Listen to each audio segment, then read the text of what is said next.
Hey honey, you want a hamburger or a hot dog? A hot dog. Hey, where's the dog? Oops, sorry, wrong clip, unless I got mixed in from my other channel. What's up guys? So today we're going to be talking about the pros and the cons of the Dodge Charger. I personally recently just hit 40,000 miles on mine, and I figured it'd probably be a good time to talk about the positives and not so positives of owning a Dodge Charger. My name is Anthony, this is your first time here. If you've already subscribed, welcome back.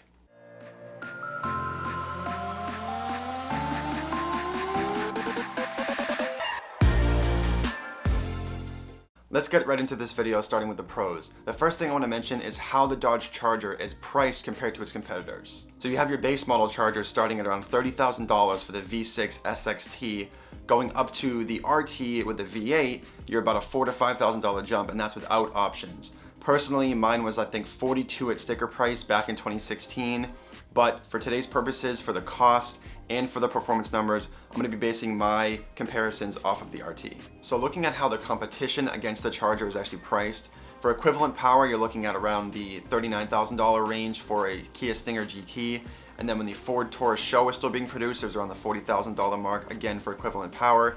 Getting a little bit more power, you're looking at the GT Mustang coming in around $36,000, and actually for $34,000, you're looking at the base model V8 Camaros. But this leads me to my next point. Accessibility. What I mean by accessibility is the GT and Camaro are both coupes. The Charger being 4 doors is much more accessible to get in and out of, especially with multiple people. But if a coupe works for your lifestyle, then that's perfect. Having 4 doors, still being able to fit a family comfortably in it was a big pro for me in my book, because I actually thought about that before purchasing my muscle car. You know what, let's call it family muscle. So my next pro on this list is availability, and this goes for the cars themselves and aftermarket parts. There are so many of these used out there right now that actually aren't that bad for prices. I would snag them up while you can before it's too late.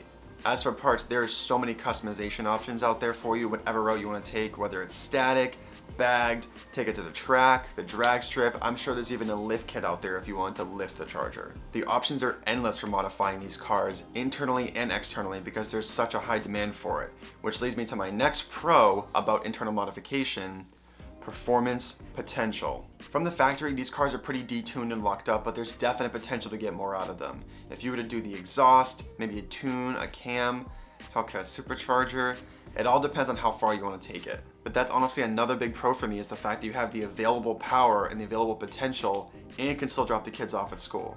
Other entry-level muscle cars may still be putting down more power from the factory, but they still only have 2 doors. As for the cons of this car, I'm going to start with the fact that the factory exhaust is almost silent. You find yourself yearning to want to hear that Hemi under the hood, but you don't.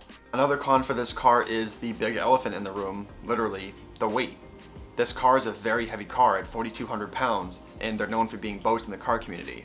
You got the GT coming in around 3,500 pounds curb weight, and the Camaro around 3,600 pounds, but what are you getting with all that extra weight from the Charger?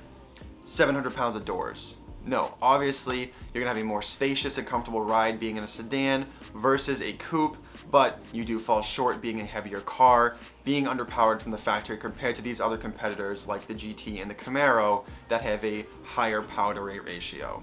I'm gonna put performance into the cons as well, because from the factory, the RTs are putting out almost 100 horsepower less than what Ford and Chevy are getting out of their base model V8s. So you pretty much have to bump up to a Scat Pack to be keeping up with those numbers. Truthfully, these are the biggest cons that I can think of about this car. Leave a comment below if you think I missed anything good or bad. I'd love to see what you guys have to say. That's it for today, guys. If you did enjoy this video, please don't hesitate to hit that like button. Don't forget to subscribe as well if you haven't already. Follow me behind the scenes if you want on Instagram @BrandAutoMedia, and I hope to see you in the next one. Thanks for watching.